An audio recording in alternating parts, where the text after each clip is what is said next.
Gente, inicialmente eu gostaria de te agradecer por estar aqui em mais um episódio. Para mim é uma grande honra te receber no espaço Platô Cash. Eu fico muito feliz e honrada com a tua vida que está aqui nos assistindo e eu preciso te falar. No episódio de hoje teremos uma convidada de honra. Para mim é uma grande gratidão receber a Rafa aqui. Eu vou pedir para ela se apresentar para vocês, mas eu já vou deixar claro que vocês vão amar o trabalho dela. Hoje conversaremos sobre maternidade, sobre a relação da alimentação nesse processo e como nós vimos em episódios anteriores sobre o comportamento alimentar, a fase, o nível ontogenético faz parte do nosso comportamento alimentar.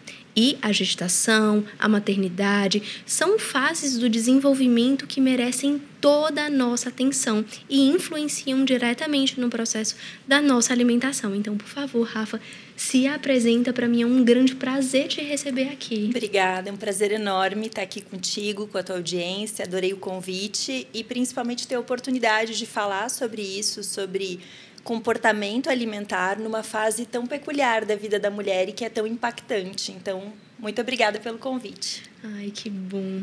Rafa, e eu queria, saber um pouco de ti, quais os principais desafios mesmo que as mães chegam ali no teu consultório, né, sobre essa questão da alimentação. O que acontece? Eu observo muito que o principal aspecto que chega e impacta no comportamento alimentar das mães é a questão da desregulação emocional.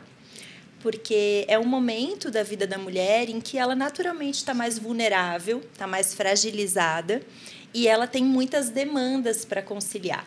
Então, além de tudo isso, o alimento é um dos poucos prazeres que está facilmente disponível para ela. Então, é muito fácil que a mulher, nesse momento, tanto de gestação, mas especialmente do pós-parto, ela acabe usando o alimento como uma forma de regulação emocional. E aí isso acaba trazendo inúmeros prejuízos e abalando muito a autoestima das mães. Porque é uma fase que o corpo sofreu inúmeras transformações. A parte psíquica também se transformou e muitas vezes a mulher não se aceita naquele novo corpo que surgiu com a experiência da maternidade.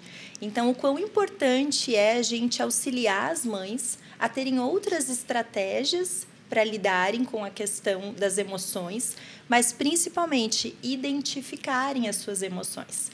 Porque muitas vezes elas estão tão no piloto automático que elas não conseguem perceber o que vem acontecendo. E aí elas chegam geralmente na clínica com a queixa: eu ganhei muito peso durante a gestação, ou eu ganhei muito peso no período pós-parto, porque tem uma questão importante de um isolamento social. Muitas vezes a mulher fica sem outras formas de prazer. Então, é um período que pode ser bastante desafiador, inclusive nesse aspecto. Sim. Enquanto tu falavas, eu imagino que, por exemplo, muitas mães, apesar da rede de apoio maravilhosa que possuem, tem um movimento de precisar acordar para amamentar, não dormir bem durante a noite. E quando a gente fala um pouco ali sobre necessidades básicas não atendidas, como o sono, por exemplo, isso pode ter um grande impacto tanto nas emoções como também na relação com a alimentação, isso, né? Especialmente em razão da parte hormonal que fica desregulada. Né? A privação de sono, que é uma realidade para a maioria absoluta das mães, desregula toda essa parte emocional. Então, o hormônio da saciedade despenca e o da fome sobe. E aí, essa mulher precisa atender inúmeras demandas no dia a dia e ela acaba buscando alimentos que tenham um valor energético maior, muitas vezes carboidratos, doces, na expectativa de que aquilo ali vai dar uma energia. E, de fato, num primeiro momento vai dar.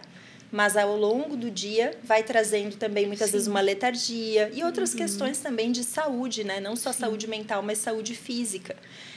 Tem um quadro que tem se tornado cada vez mais comum, que é do diabetes gestacional. E mulheres que têm diabetes no período gestacional, elas tendem a ter um comportamento alimentar mais compulsivo depois no período do pós-parto. Então, essa parte das necessidades não atendidas, como você trouxe, é muito delicada porque a mulher ela é educada e orientada para ter um padrão de autossacrifício nessa fase. Então, ela naturalmente privilegia as necessidades do bebê e acaba negligenciando as próprias, sem até avaliar o impacto que isso vai ter não só na vida dela, mas também no bebê. Porque uma mãe que não está bem física e emocionalmente, sem dúvida alguma, não vai conseguir atender as necessidades do bebê da forma como ela almeja. Então, essa parte básica, né, os pilares básicos que a gente fala, sono, alimentação, atividade física, que não está disponível para todas as mamães, mas que eu gosto sempre de trazer a ideia da gente ajustar a nossa realidade. O que é atividade física no pós-parto? Pode ser uma caminhada até a pracinha do bairro com o carrinho do bebê. Você se movimentar dentro de casa, dentro do que cabe na tua realidade, para que isso também interfira no teu comportamento alimentar. Porque quanto mais sedentária essa mulher fica, mais dificuldade ela tem de ter um comportamento alimentar funcional. E aí, assim, vindo um pouco sobre esse teu ponto que tu trouxeste, né, do autossacrifício, de olhar para aquele bebê, em contrapartida também existe ali um padrão de autocobrança muito grande, né? Tanto em relação a dar conta do neném e tudo mais, como também em relação ao corpo. Agora, falando por essa questão, especialmente, né, nas últimas décadas, mas principalmente na última, em que a gente tem um impacto muito grande das redes sociais, das mídias. Certamente, né, você está muito mais próxima desses conteúdos do que eu, mas aquele formato das mamães fitness, aquele corpo que se mantém musculoso durante a gestação. E, na maioria das vezes, essas mulheres elas têm um padrão de atividade física, de alimentação, que foi construído ao longo da vida. E a exceção, não regra. Exatamente. Teve uma situação que eu vi, uma foto que rodou o mundo, talvez você tenha visto no ano passado, de 2 gestantes com a mesma fase gestacional, não me lembro exatamente quantas semanas elas estavam, e uma era essa mamãe fitness e outra era uma gestante normal. E aí a aparência delas era muito diferente. E aí as duas sofreram inúmeras críticas nas redes sociais. Uma, porque ao olhar das pessoas tinha ganhado muito peso, e a mamãe fitness porque estava fora desse padrão que a sociedade espera. Então, o quanto é delicado isso e o quanto as mulheres são julgadas e criticadas no período gestacional e no pós-parto, independente do corpo que elas estiverem. Então, esse processo de aceitação é muito desafiador. A gente sabe que tem, sim, um padrão de exigência excessivo, muitas vezes, e até comportamentos disfuncionais. Muitas mulheres acabam assumindo riscos significativos de fazer restrição alimentar, fazer atividade física em excesso no período da gestação, porque é muito importante que a gente tenha uma orientação e um acompanhamento profissional constante. Não tem como eu, psicóloga, atuar sem o acompanhamento do obstetra, sem o acompanhamento de um educador físico. E muitas mulheres que não praticam atividade física, que são sedentárias, decidem que na gestação elas querem se exercitar. E aí é um comportamento bastante perigoso. Então, é bem delicado essa pressão e esse nível de autocobrança que todas nós mulheres temos, em medidas diferentes, mas que na gestação fica ainda mais desafiador de lidar. Porque você não está só mudando fisicamente, você não se reconhece muitas vezes no espelho, aquela nova imagem, mas também tem muitas mudanças psíquicas. E aí fica muito mais difícil de avaliar até com clareza o que está acontecendo. E às vezes eu percebo assim na minha prática clínica a diferença enquanto a mulher está gestante, a partir do momento em que ela tem o bebê.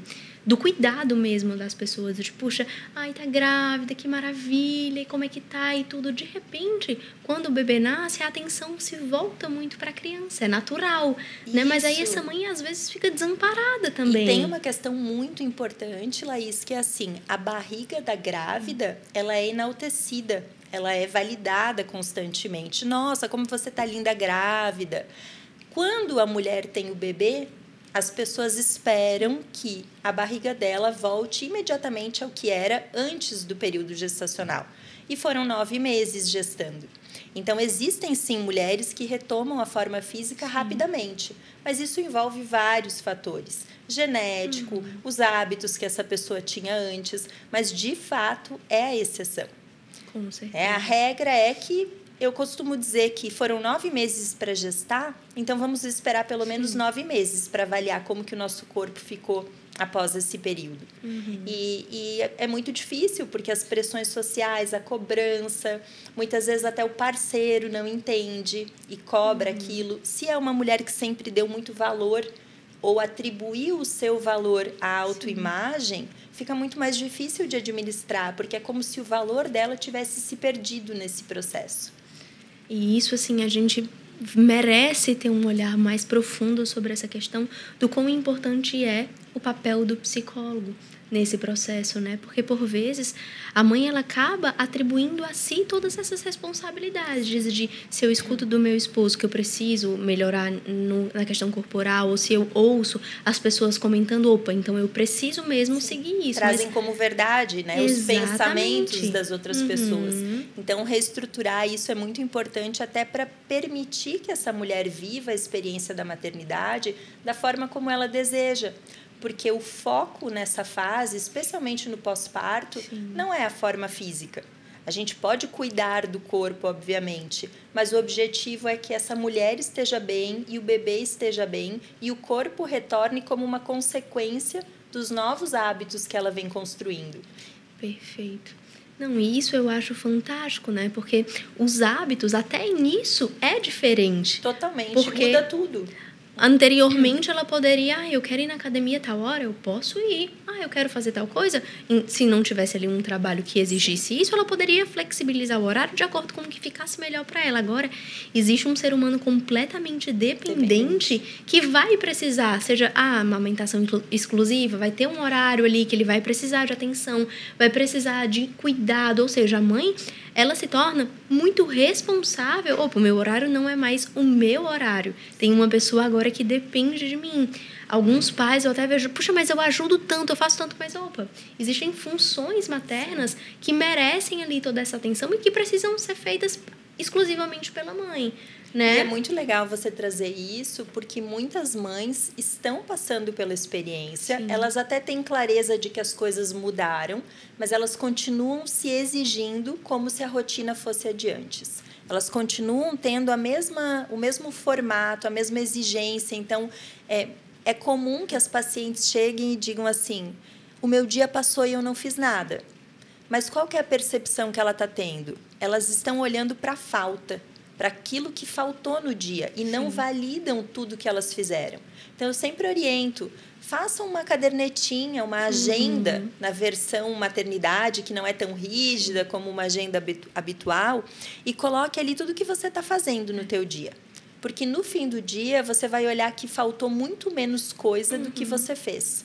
E aí, como são, muitas vezes, ações repetidas, então eu troco fralda inúmeras vezes, eu amamento inúmeras vezes, parece que eu não fiz nada o dia todo.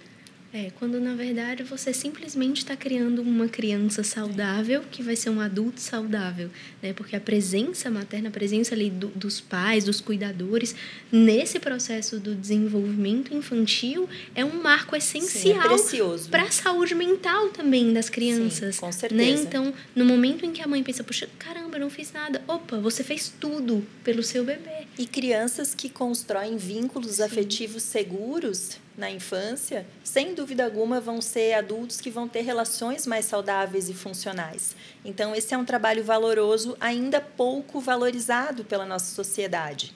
Porque, especialmente pelas próprias mães, elas se desqualificam muito quando elas abdicam de outras coisas para cuidarem dos seus filhos.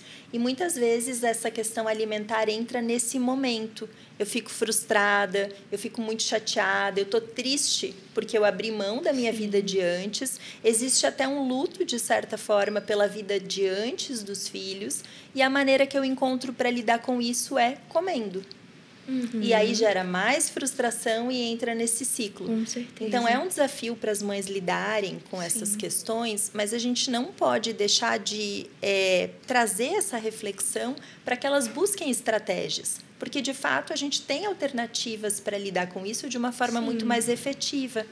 Eu costumo dizer para as mães, se você gosta muito de comer, Escolha um momento do seu dia para fazer uma refeição intencional, uma refeição consciente. Você fala muito disso no teu perfil, do Mindful Eating, e levar isso para as mães é sempre muito impactante, porque elas fazem a maioria das tarefas no piloto automático, até pela gestão do tempo. Então, desde um banho mais intencional, um momento de alimentação mais intencional, porque muda tudo. Eu não consigo ficar sem comer o meu chocolate. Mas e que tal você deixar ali, ao invés de comer uma barra de chocolate todo dia, ter o teu momento? Um momento em que o bebê dormiu, ou até quando a criança está um pouco maior, foi para a escola, em que eu consiga ter o meu ritual. Sim. E que eu vou ser intencional e vou me aproximar do prazer. Porque a gente precisa construir outras formas de acessar o prazer, além da alimentação. Esse é o grande desafio. Falta repertório para isso. E aí é que entra o ponto que eu acredito muito que a gente também pode usar um pouco da rede de apoio, né? Se você tem uma rede de apoio bem estabelecida, muitas vezes as mães se sentem culpadas, às vezes, de eu vou pedir ajuda à sogra, à mãe, porque, puxa, eu sou a mãe, então eu preciso ter a responsabilidade. Dar conta de tudo, né? O famoso dar conta de tudo. Mas, vamos na calma, né? Então, se eu tô ouvindo, por exemplo, da minha rede de apoio de, puxa, o que tu precisar, eu tô aqui. Então, eu vou usar desse, puxa, eu posso ter ali meia hora. Tu pode ficar com ele meia horinha enquanto eu tomo um banho, lavo meu cabelo. Tenho aquele momento, porque até essas coisas que são básicas pra gente não são básicas na maternidade. Tudo na qualidade do Exatamente. Dia. E aí, assim, ter essa rede de apoio é muito importante. Mas aí você pode me dizer, mas e quem não tem essa rede de apoio, né? Faz o quê? Talvez utilizar o tempo do neném dormindo para fazer ali alguma coisa. Ou então, até dormir junto com ele, né? E se envolver em atividades em que o bebê faça parte. Então, essa coisa de interagir com outras mães, de ir num espaço em que tenha mães cuidando dos seus bebês, brincando, em que as crianças brinquem umas com as outras e as mães conversem, compartilhem, porque isso também naturaliza para a mulher as dificuldades que ela está vivendo. O isolamento social que acontece no período especialmente no primeiro ano de vida do bebê, faz com que a mulher acredite que aquela dificuldade que ela está vivendo é só dela. E que isso a desqualifica como mãe, isso mostra que ela não é uma mãe boa o suficiente. E quando ela troca com outras mães e percebe que as dores que ela vive são muito parecidas com as dores das outras mães, ainda que em outra intensidade, isso é um alívio. A vulnerabilidade conecta, Com certeza, sem dúvida. E permite também que ela peça ajuda. Porque aí ela começa a entender que vale pedir essa ajuda, que ela é merecedora desse momento de poder contar com a sogra, com a mãe, com uma vizinha, obviamente com pessoas que ela tenha confiança e conexão. Mas se está disponível, você não vai ser uma mãe pior por usufruir. Pelo contrário, quanto melhor você estiver consigo mesma, melhor mãe você vai ser.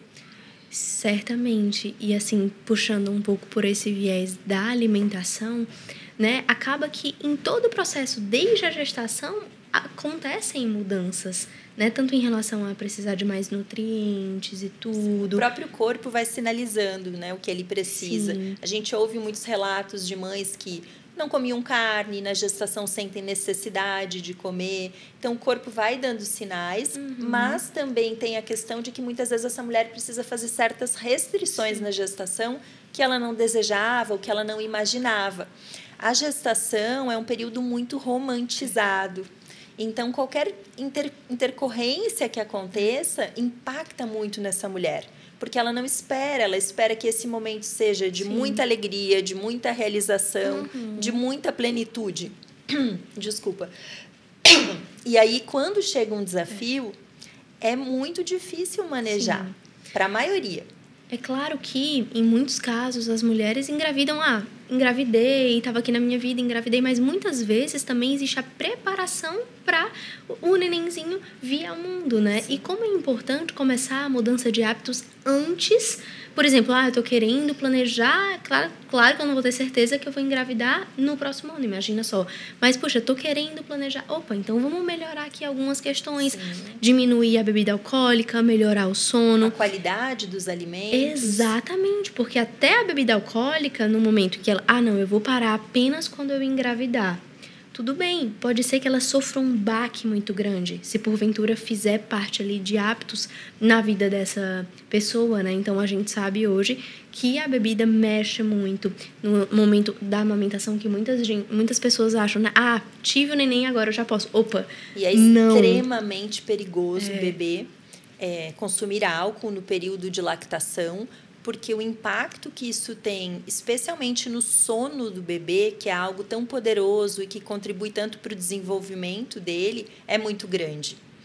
Hoje já existe até uma área nova de pesquisa, que é a chamada psiquiatria nutricional, que pesquisa muito isso. Sim. Do impacto não só da alimentação da mãe, mas também do pai na carga genética dessa criança e do comportamento que esse bebê vai ter depois na vida adulta. Então, o quanto é importante a gente estar atento a tudo isso e, se for possível, quando a gestação for planejada, ter esse cuidado. Porque a alimentação, nós temos cada dia mais clareza do quanto isso impacta nas nossas vidas. Não só hoje, mas especialmente a médio e longo prazo. Na qualidade de vida, na saúde. Então, poder ter esse planejamento, sem dúvida alguma, faz a diferença. E se tu pudesse dar algumas dicas para as futuras mamães ou para quem já é mamãe, para até, puxa, você pode ter um autocuidado, você pode pensar um pouco mais em você, como que tu mostraria para elas a importância de cuidar de si? Eu gosto de dizer que a experiência da maternidade, ela pode ser mais leve quando a gente tem um conjunto ali, um combo de recursos e habilidades somado ao conhecimento e ao autoconhecimento que nos permita identificar as nossas necessidades. Porque as necessidades do bebê, essa mulher vai conhecer com o tempo. Sim. O amor materno e o vínculo que se desenvolve entre a mãe e o bebê é uma construção diária. Mas as próprias necessidades, a mulher tem como identificar e todo dia se perguntar do que eu estou precisando. Perfeito. Porque na maioria das vezes, quando vem um comportamento alimentar disfuncional, ela usa a comida para satisfazer várias outras necessidades que ela negligenciou. Então, do que eu estou precisando hoje? É dormir um pouco? É um carinho? É um abraço? É chamar uma amiga? É falar com a minha mãe? É desabafar? É reclamar, que seja. Então, a mulher identificar suas próprias necessidades traz para ela a possibilidade que todo dia ela faça um pequeno movimento por ela. Eu chamo de uma atividade prazerosa, mas às vezes não precisa nem ser prazerosa, ela pode ser uma atividade cuidadosa com ela. Rafa, eu queria te agradecer muito por esse momento. Tenho certeza que quem está assistindo aqui vai amar muito o teu trabalho, o teu jeito de cuidar das mamães, né? Tudo. Eu que agradeço. Muito obrigada de verdade pelas tuas contribuições. Eu tenho certeza que esse vai ser o primeiro episódio de muitos que a gente ainda vai fazer juntas. Muito obrigada, foi um prazer participar. Espero que gostem e me acompanhem lá no Instagram, rafamagarinos.psi. Gente, muito obrigada por quem assistiu até o final. Fiquei muito grata com a participação de vocês e a gente se encontra no nosso próximo episódio. Um beijo bem grande em vocês.